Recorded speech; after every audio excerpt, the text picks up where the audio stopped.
Well, I'm telling you that my heart is so full this morning.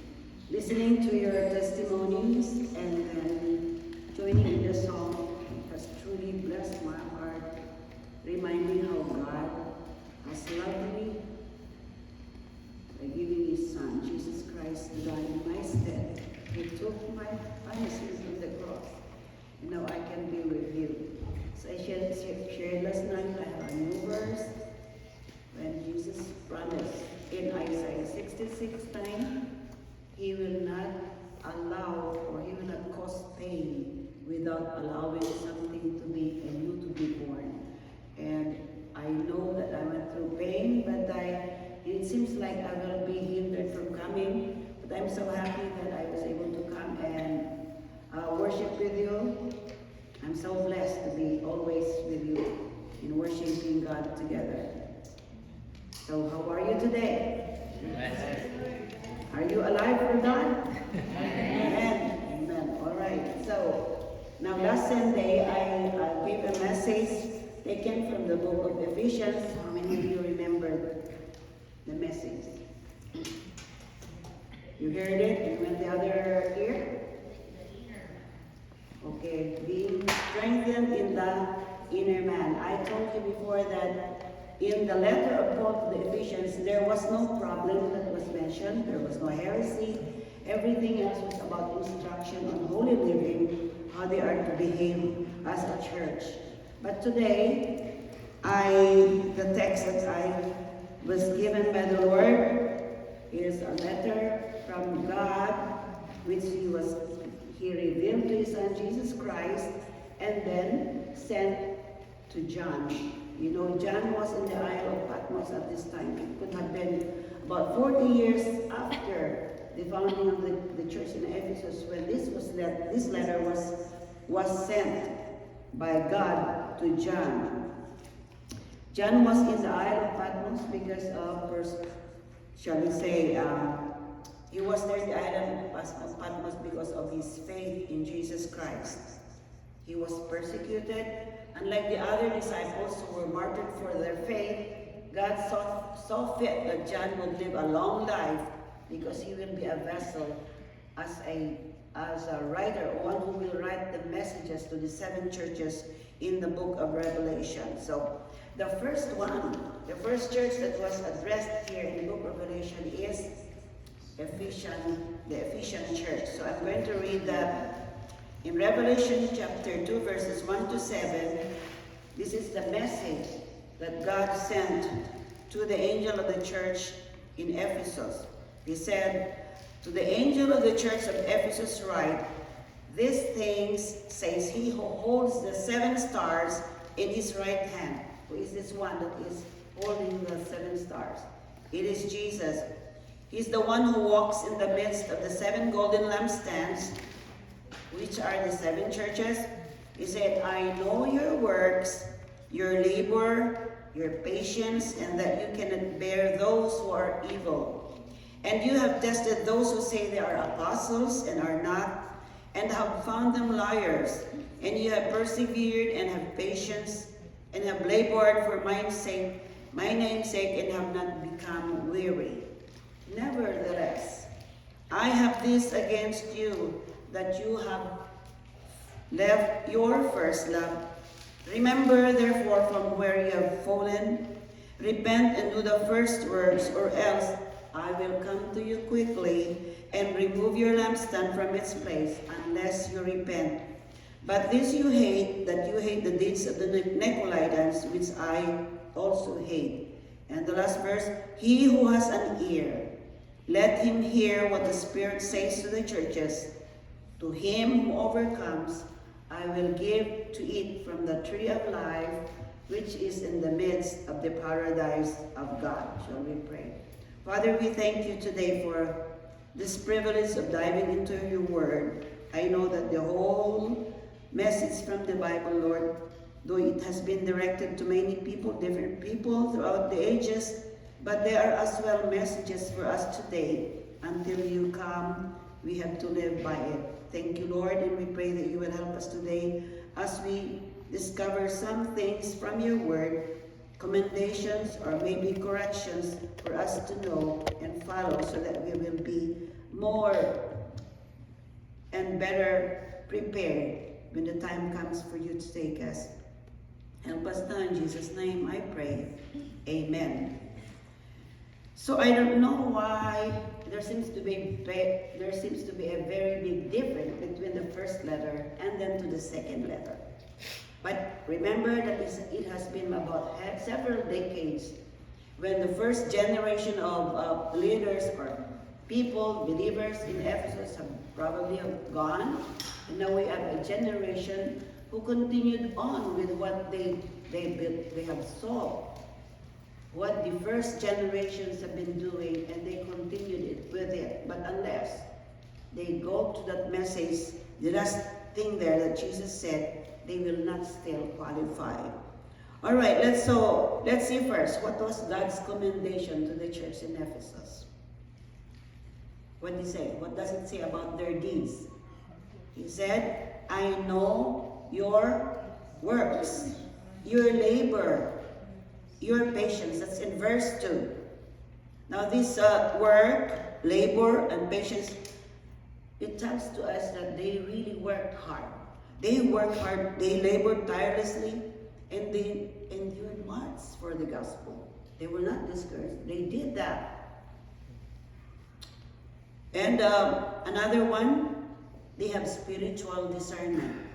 How do we know?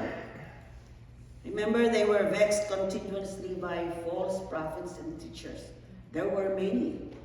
In fact, even Paul, during his time, he warned them about teachers who will come and preach gospel which is different from what he has taught them. But although there were many who came constantly preaching different kinds of teachings, but because they compared the scriptures with the teachings that came, they were able to distinguish whether they were real or not.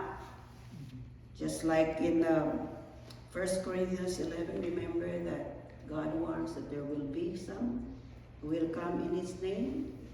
Jesus too said, there will come to you false teachers, like ravenous wolves, who will pull you away from what you have learned from me. So even today, is it not? Especially those who come 2 by 2, or maybe several women together, they come at your door, and I don't know if you have those. But there are so many so-called preachers, even big evangelists, who preach to big congregations, but they disguise themselves as servants of righteousness. But how do we detect who are the real ones? Do they preach Jesus Christ, who alone can save us?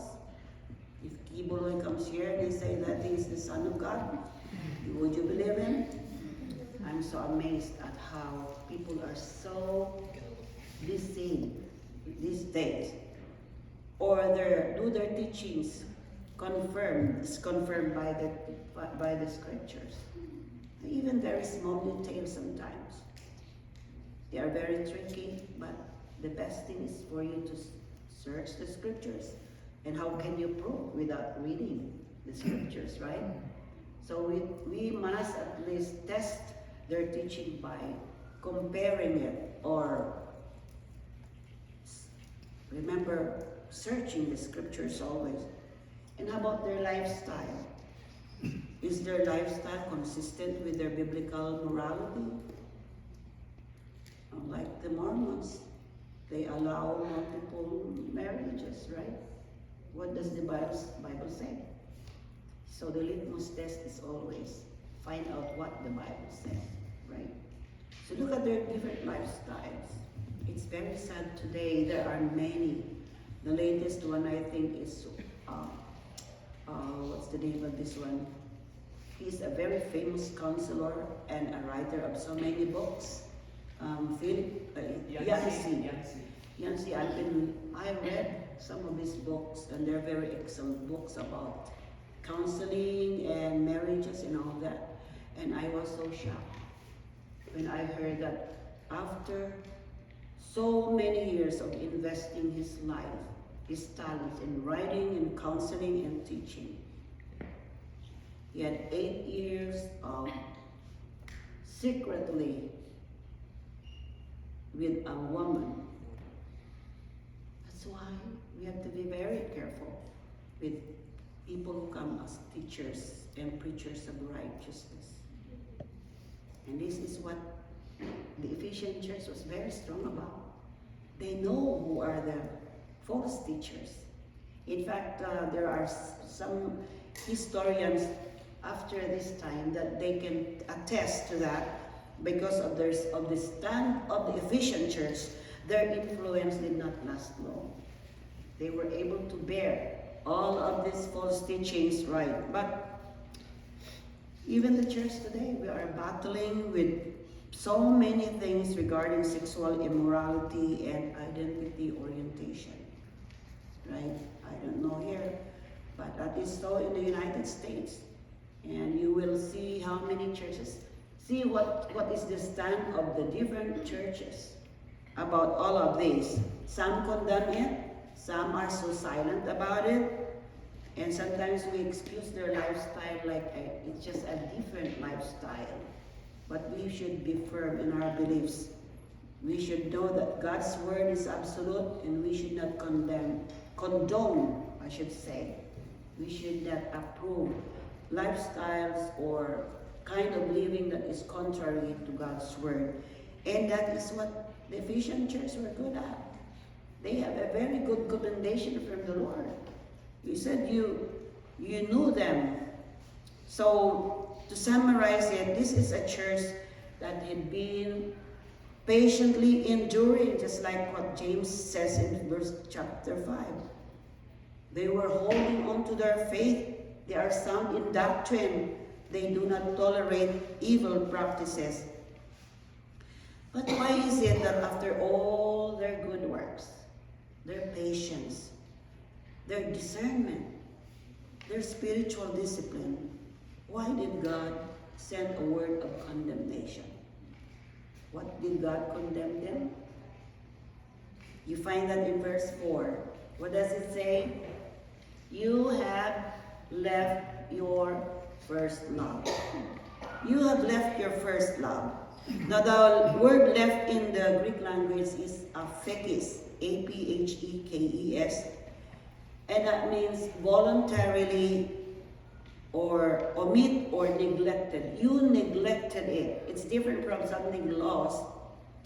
But it said, aphekes means you have neglected that first love. They neglected their initial fervent love for Jesus, just as when they first accepted Jesus as their personal Lord and Savior. Yes, they still did good works, but they slowly shifted from a heartfelt devotion and became a mere ritual and or duty. If our work in the church, if what we do in the church is we do it out of duty or a ritual, God doesn't find any love in there. God wants us to do something, do anything out of love for Him. Yeah, even your cooking, when you prepare food for the church, or for your family, or for anybody else. Even the simplest things, when the motivation is out of love for God, it is blessed. But when it becomes a ritual, that's why it isn't encouraging when you go to a church that is very ritualistic. Have you been there? Oh yeah. You know when to stand, you know when to sit down, you know what. Yes, you just know what is the next part of the part of the service, why it is all like a mold. There's no freedom. Are we leaning to that? I hope not. Because in the church where I grew up, although they call it, you're almost like a cult, but no. Because when they pray, when they sing, and when somebody is so blessed, they will stand up and say, I praise the Lord. It's all like praising. It's a spontaneous sharing of what is in their heart. But this one here, they fell, although they have all these good works, all this discipline, they fell into a ritualistic or like out of duty service for God. So this condemnation then teaches us that right beliefs and works without the right affection or love for Jesus is not sufficient at all. It is empty. It is empty. It's nothing. What is the first commandment in Matthew? You remember that? All right. Love the Lord your God with all your heart, and with all your soul, and with all your mind, and with all your strength. The second is this: love your neighbor as yourself. There is no commandment greater than this, than to love God with all our hearts. Now, to understand that perfectly, you can go back to Jeremiah chapter 2 when God said, I remember you, the kindness of your youth, the love of your betrothal. That's what he said to the nation of Israel. When you went for me in the wilderness, in a land not sown, and Israel was holiness to the Lord. But when they went into the land of Canaan, when they were eating of the bounty in Israel, which they have not even planted or anything, they forgot God. So being busy for God is not the greatest commandment. Going to the church is not the greatest commandment. Loving God with all your heart, soul, and mind is the first and the greatest commandment of all. Let me ask those who are here, my husbands and wife, how did you feel when you first spotted the girl of your dream? How did you feel when she answered yes to your offer of marriage? Well, you were over the moon with all those mixed emotions, right? Oh yeah. You were all eyes on her. You noticed how she dressed. You noticed everything. Then there was the planning to get married. Every waking moments are all focused on what you will do for your wedding. Then came the wedding, I tell you, your honeymoon stage, I tell you. Very memorable honeymoon when we got married. It was all in the farm, in the sea, in the river. Why? Because my husband his first love really is fishing. So we can talk to him until now. We can talk to him hours, and he will always tell you about fishing. So that's what he treated me with. So it's different, right? He was showering her with things, and then the children came.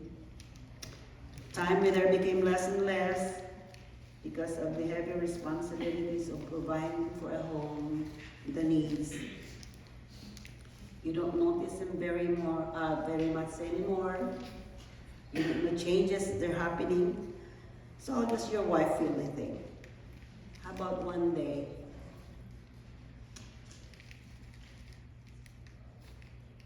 Let's picture this. How about one day Arlene would say to Louis, I don't love you anymore. I will still cook for you. I will still care for the children. I will fulfill my responsibilities as a mother to your children. How would you feel? Devastated, right? It's like that with God. Yes, you did all for him, but you lost your first love. How did you feel when you first came to Jesus? When you realized that you are far away from him, and you heard a message about how God loves you, and how sinful you are, and how he sacrificed for you on the cross. You were heartbroken, right? And although you are not emotional, you cannot hold the tears because of your thanksgiving to the Lord for how He loved you? But how about today? Do you still feel that inward motivation of love for God? Or coming to church has become a duty or a ritual? You're like dragging your feet coming to church. Is that it?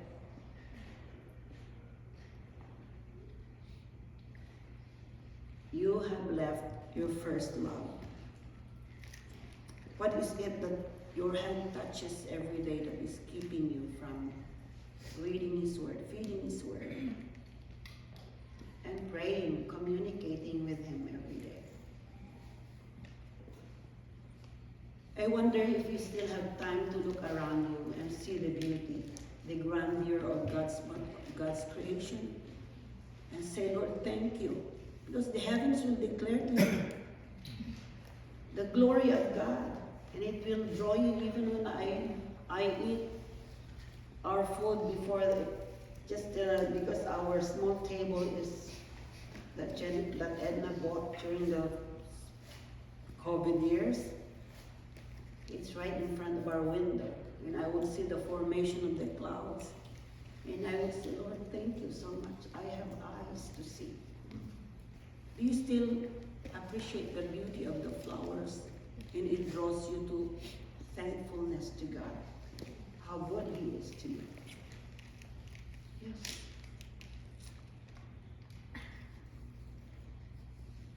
You see the whiteness of the snow, what will come to your mind? It reminds me of Isaiah when he said, though your sins be as scarlet, they shall be as white as snow. Though they be red like crimson, they shall be as wool. Anything that you see, does it draw you to a renewal of your love and thanksgiving to God? Just simple things. How about it today?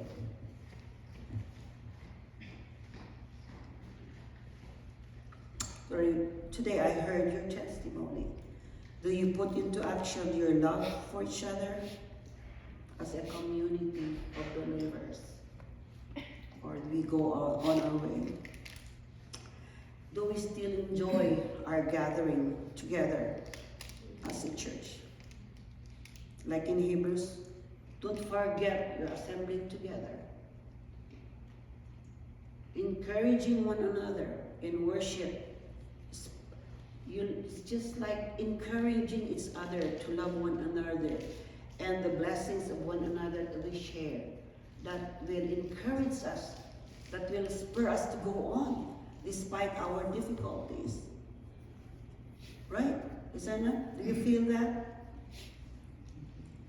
But let's see what God's warning is. What did He say? Unless you do these things, He said, I will come to you quickly. Well, we don't have to say explicitly to God, I don't love you anymore, but there are ways that we can be drifting along. There's a story from that song, Drifting. I don't know if you know that song, Drifting Carelessly with the Tide. There was one man who decided to go fishing, and he got his canoe. It was a very big river, and along the banks, there's a thick forest, and the breeze was so cool, very soothing, but you could hear the rustling of the leaves as the wind passes over the trees. You can hear the chirping of the birds.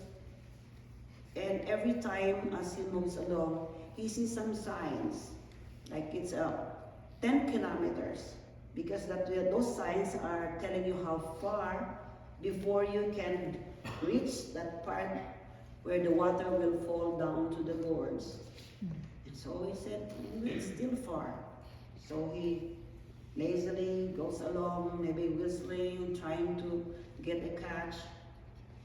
But suppose he reaches that part where the current is so strong and he cannot, he cannot manage himself anymore.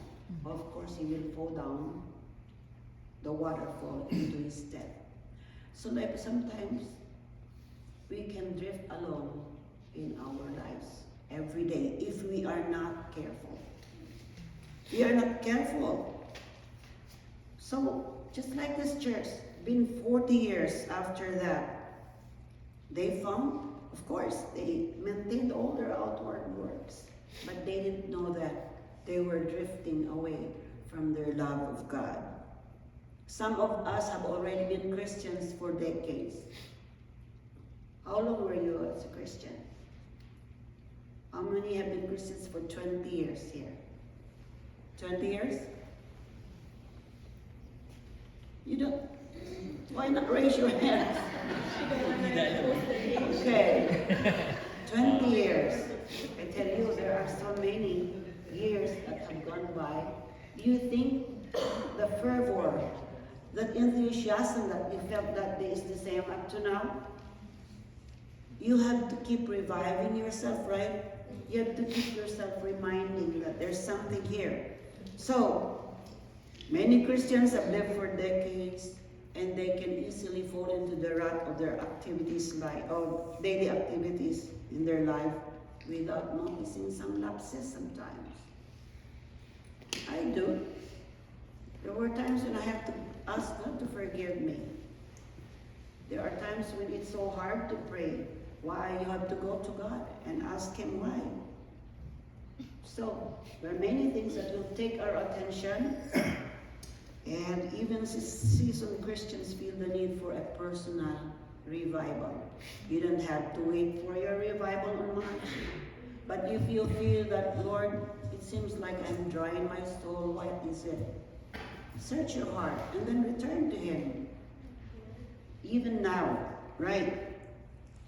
So we have to, again, revive ourselves and back to the vitality and the enthusiasm we had from God or for God when we first received Him. And there are 3 R's that God told them to do.